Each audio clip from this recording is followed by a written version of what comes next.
Assalamualaikum warahmatullahi wabarakatuh. Perkenalkan, nama saya Mirna Winarti dengan NPM F1A 022047. Pada kesempatan ini, saya akan mempresentasikan materi dengan judul Analisis Pemrograman Dinamis dalam Pengambilan Keputusan Bertahap, khususnya penerapannya pada alokasi sumber daya di rumah sakit. Banyak masalah pengambilan keputusan, seperti alokasi sumber daya di rumah sakit, bersifat bertahap dan saling berkait, di mana keputusan pada satu tahap mempengaruhi hasil tahap berikutnya. Pemrograman dinamis ini memecah masalah besar menjadi submasalah lebih kecil dan menggunakan prinsip optimalitas untuk menemukan solusi keseluruhan yang optimal.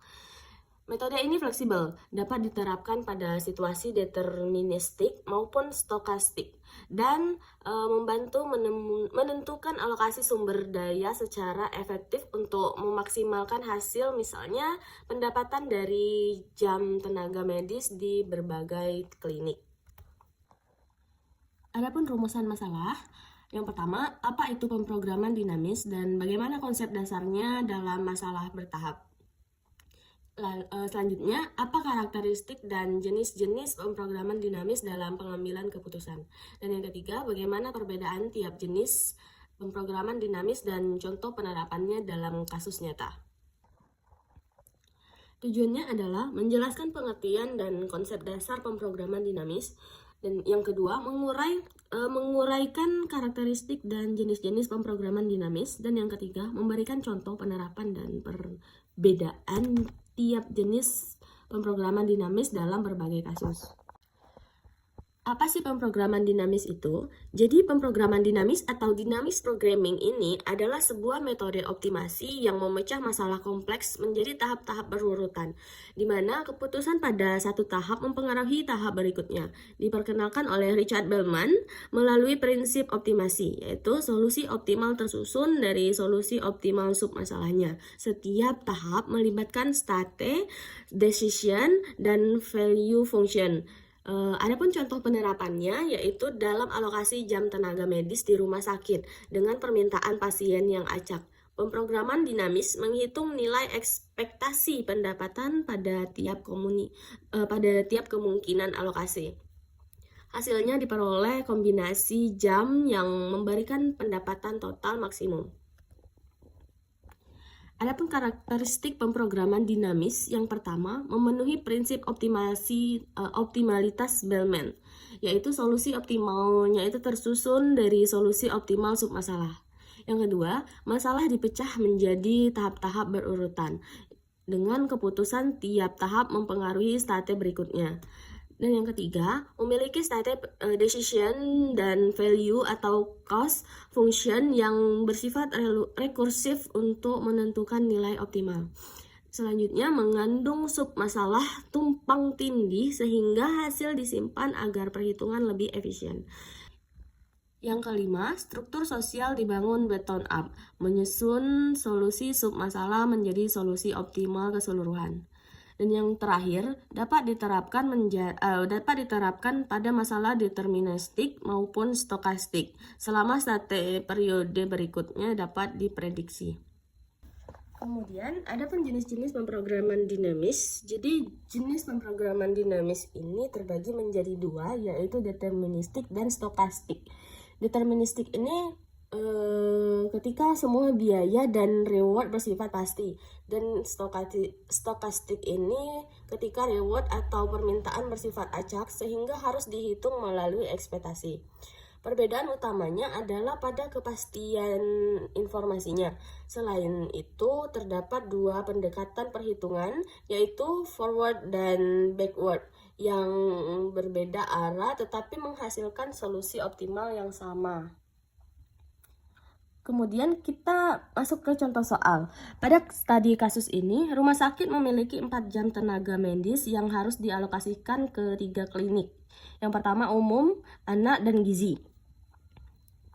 Permintaan pasien pada setiap klinik bersifat acak sehingga pendapatan bersifat stokastik. Tetapi total jam setelah alokasi tetap deterministik. Masalah ini sangat cocok diselesaikan dengan metode pemrograman dinamis.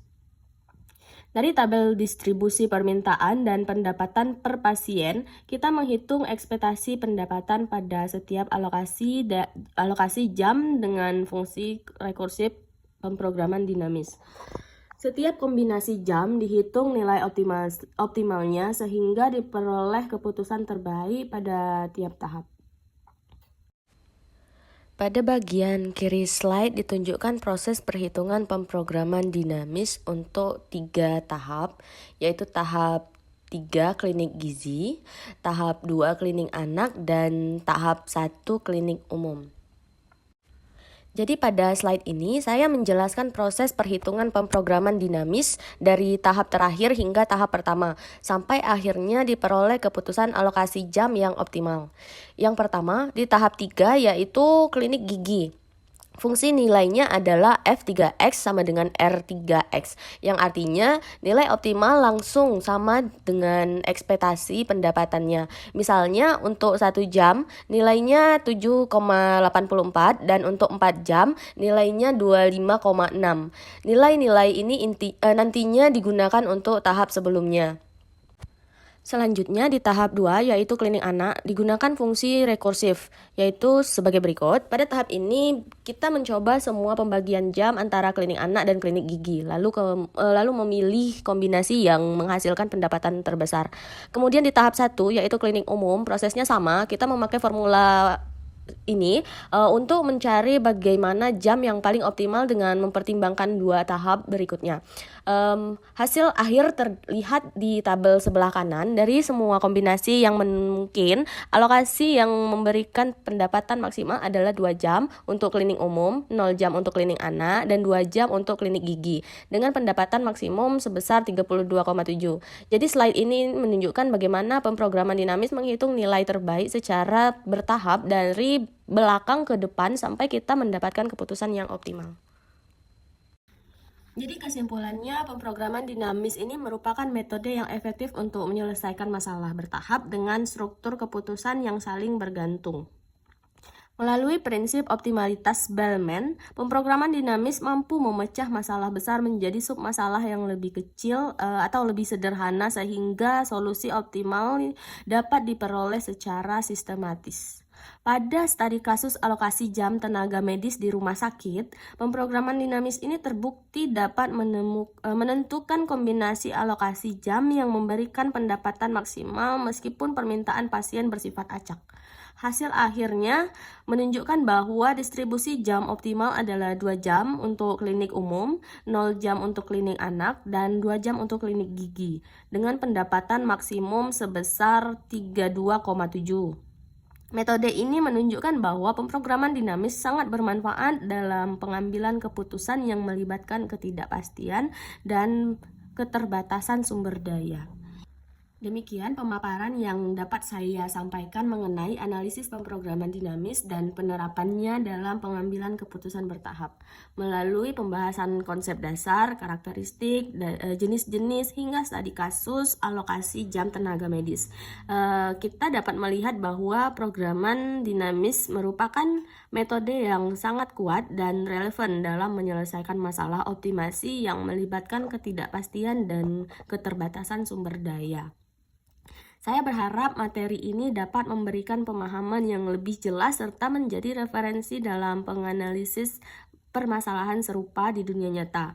Terima kasih atas perhatian dari Ibu dan teman-teman sekalian. Saya mohon maaf apabila terdapat kekurangan dalam penyampaian. Dan saya sangat terbuka untuk saran maupun pertanyaan.